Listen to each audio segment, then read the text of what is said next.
Order now. Novel Ikatan Cinta, download klik sekarang.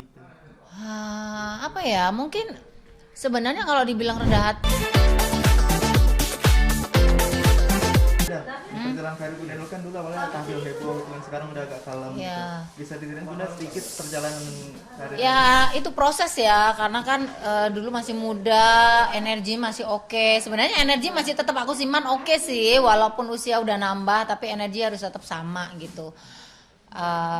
Untuk selanjutnya kalau dulu kan aku nggak ada anak, nggak ada bisnis, partnernya juga nggak ada, terus banyak teman-teman yang bagus-bagus, banyak orang-orang yang senior-senior, terus ada orang-orang yang hebat yang memberikan ilmunya, pelajarannya yang bagus buat aku, dan akhirnya aku bisa nyerap itu gitu. Jadi proses perjalananku tuh nggak mudah ketika aku kesini hingga menjadi panutan, jadi inspirasi, menjadi motivasi banyak orang, terus menjadi contoh yang baik. Itu memang nggak mudah karena aku sendiri belajar dulu penampilanku kayak apa, sekarang seperti apa, bisa menjadi contoh yang baik. Itu semuanya belajar gitu, tidak ada yang instan, tidak ada yang gratis, dan semuanya butuh proses yang luar biasa, karena itu kan perjuangan bagaimana menjadi seorang yang hebat itu seperti apa gitu. Aku kenal Eyang Titi, aku kenal si A, si B, si C.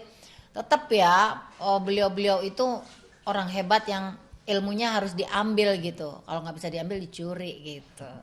Jadi seperti itu yang hingga aku sampai hari ini tuh bisa bertahan, karena semuanya aku jagain. Aku punya anak yang memang ya penampilan harus cakep dong.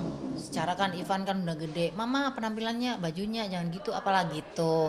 Udah gitu kan partner aku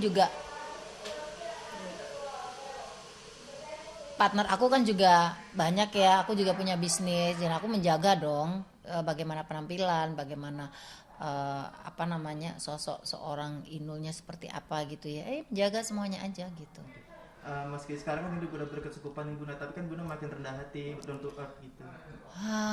Apa ya, mungkin sebenarnya kalau dibilang rendah hati, kita sebagai manusia itu seharusnya tidak harus mengangkat kepala tinggi-tinggi gitu, karena kan kita ini manusia yang diciptakan Allah ya, memang banyak kekurangan gitu.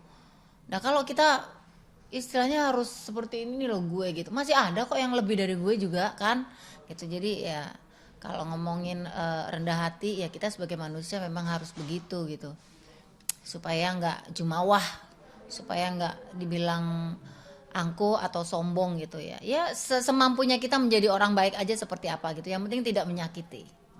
Bunda kan juga sekarang makin santai menghadapi persaingan dalam santai. Saya itu hidupnya juga sangat santai hari ini, besok, dan seterusnya. Karena aku tuh bukan orang yang ambisius, meskipun dalam hidup itu kita harus ambisi ya, harus semangat, tetapi nggak delatap nggak ngawur, nggak asal tabrak gitu. Jadi memang hidup saya tuh udah tertata gitu. Besok mau ngapain, hari ini mau ngapain, jamnya ngapain aja, itu semuanya udah terschedule dengan rapi. Jadi tidak ada yang harus aku kejar yang secara pokoknya aku kudu koyo dia, pokoknya aku kudu koyo si A, aku kudu koyo si B. Secara kan aku udah merintis itu udah 20 tahun lebih ya, 25 tahun lah ya.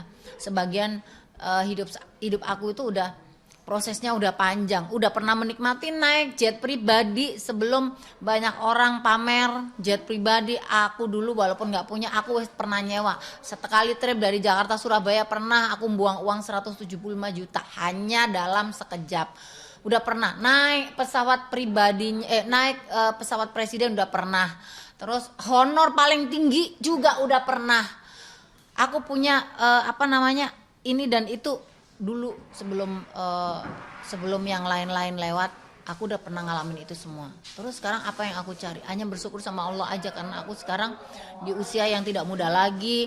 Sekarang aku masih bisa eksis, masih bisa bertahan. Liteng-litengku itu grup-grup yang seumuran aku, teman-teman aku juga semuanya udah pada punya anak, udah nggak eksis, udah pada jauh lah wes pokoknya. Tapi aku tuh sampai hari ini bisa bertahan itu memang nggak berat gitu. Jadi ya aku nata badanku, aku nata suaraku, aku nata perilakuku, aku nata image, aku terus berkarya, aku nata segala sesuatunya supaya orang bisa yakin bahwa aku tuh masih layak untuk jadi jadi seorang yang diperlukan di dunia entertain gitu. Mungkin Atta, kelahiran dari Ivan sendiri yang bisa menjadi titik balik Bunda itu sekarang. Iya betul, salah satunya adalah anak gitu. Aku harus menjaga pribadiku, menjaga penampilanku, menjaga ucapanku, menjaga semuanya harus dijaga karena anak ini cuma satu-satunya dan aku nggak mau dia kecewa. Aku mau dia melihat seorang Inul Daratista, ibunya penyanyi dangdut, walaupun penyanyi dangdut tapi ini layak untuk menjadi contoh yang baik gitu. Bukan saja untuk dirinya tetapi untuk publik juga. Itu yang harapan saya. Jadi suatu saat anak sekarang masih biasa aja ya. Suatu saat saya berharap anak saya ketika dewasa dia lihat sosok ibunya dia akan bangga. Itu yang saya pikirkan dan itu yang saya akan pertahankan, itu yang akan saya berikan. Makanya dari sampai kemarin sampai hari ini pun saya akan terus menjaga gitu. Menjaga semuanya dengan baik hingga ketika aku seperti Eyang Titik Puspa sudah tua masih tetap eksis, dia akan bangga. Seperti aku dengan Bunda Hetty Koes Endang yang usianya sudah nggak muda lagi tapi beliau masih eksis, bahkan tidak hanya di sini tapi di Malaysia dia berjaya. Itu yang menjadi acuan dan contoh yang menginspirasi dan memotivasi aku untuk seperti beliau-beliau. Bunda tentang mudik nih, kan nanti Lebaran mau mudik kan? Oh mudik pasti, karena udah 2 tahun saya nggak mudik. Tahun ini saya mudik dengan prokes sangat ketat karena memang aku orang tua aku tinggal satu-satunya, baru kemarin juga mertua udah nggak ada, jadi ya mau nggak mau aku harus mudik ketemu dengan keluarga. Yang dikangenin pas mudiknya apa aja Bunda? Ya paling sungkeman yang aku kangenin, mereka pada ngeroyoin aku, bukan saja salaman minta silaturahim tapi mereka pada nungguin amplop dari saya. Biasanya pas mudik ini di rumah aja atau sekalian jalan-jalan sama keluarga gitu? Semuanya. Semua saya lakukan mumpung saya ada di sana, karena kalau udah di Jakarta saya nggak bisa diganggu. Pekerjaan saya kadang-kadang full, anak saya aja kadang-kadang nggak sempet untuk bisa ngedate sama emaknya karena jadwalnya padat. Oke, terakhir nih Bunda nih, pedoman hidup Bunda ini apa sih yang dipegang itu sekarang? Pedoman hidup saya terus bersyukur, terus berkah.